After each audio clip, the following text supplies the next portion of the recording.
Zee 24 तास एक पाऊल पुढे। दुसरी गोष्ट अशी आहे की प्रेक्षकांची अभिरुची प्रेक्षकांनीच ठरवायची, म्हणजे नाटकाचा दर्जा प्रेक्षकांनीच ठरवायचा। हे जरी आपण गृहीतक म्हणून मान्य केलं तरी सुद्धा ते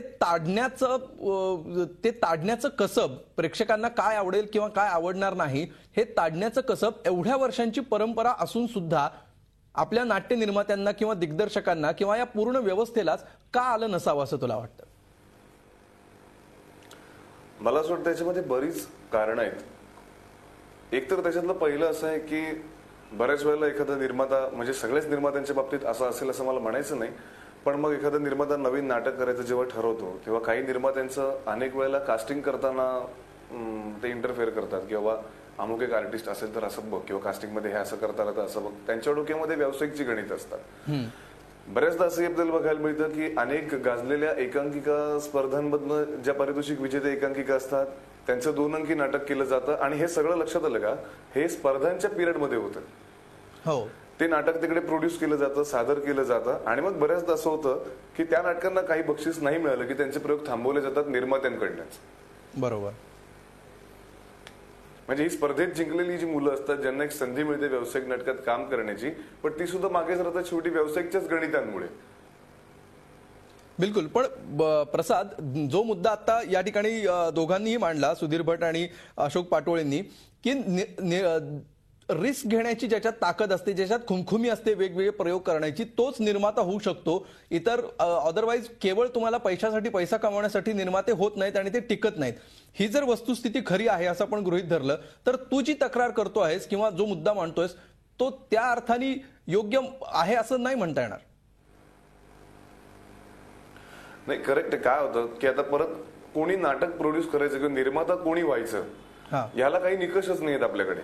ज्याच्याकडे पैसे आहेत तो माणूस पैसे इन्व्हेस्ट करतोय आणि नाटक प्रोड्यूस करतोय।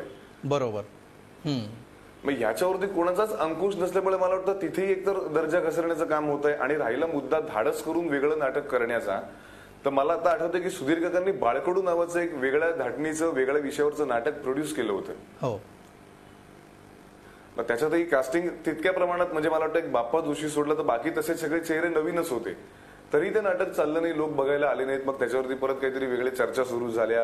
पण मग हे जे धाडस तुम्ही आता म्हणालात की निर्मात्यांनी करायला हवं आहे, हे करून सुद्धा सक्सेस मिळताना दिसत नाहीच आहे।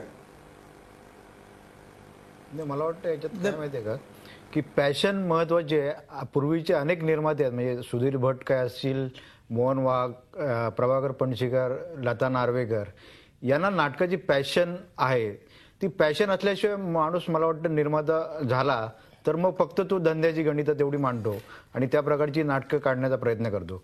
परंतु ही मंडळी जरी व्यावसायिक निर्माते असले आणि धंद्याचंही त्यांच्यासाठी गणित महत्वाचं असलं तरी त्यांनी अनेक अशी वेगळी नाटकं जी केलेली आहेत धाडस करून, त्यामुळेच खरं तर मराठी रंगभूमीवर नवनवी नाटकं झाली आणि होत आहेत। आता जरी त्यांना त्यात फटके बसले आणि ते अनेकदा काय म्हणणार कर्जात बुडाले, तरी ते, मला वाटतं, त्यांची जी पॅशन आहे तीच त्यांना नवीन नवीन नाटकं गंभीर विषयांवरची पण करायला प्रवृत्त करतात। आणि जे केवळ भुरटे निर्माते असतात ते केवळ पैसे कमवण्यासाठी येतात, ते 1-2 नाटकात बघतात, बाबा पैसे मिळाले तर मिळाले, नाही मिळाले तर ते आपले गुंडाळून चालू पडतात।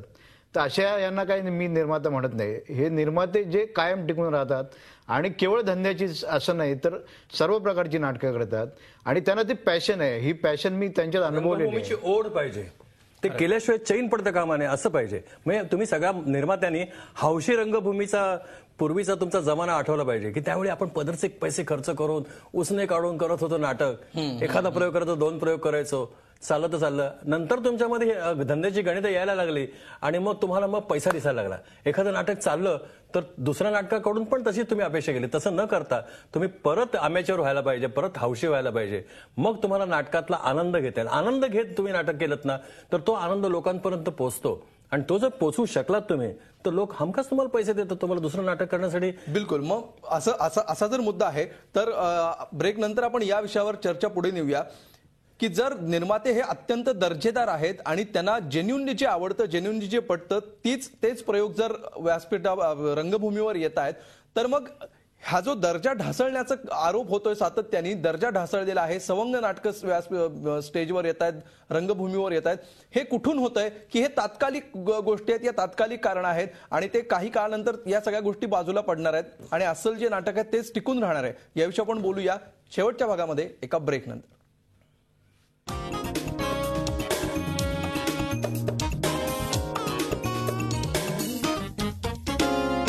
झी 24 तास एक पाऊल पुढे.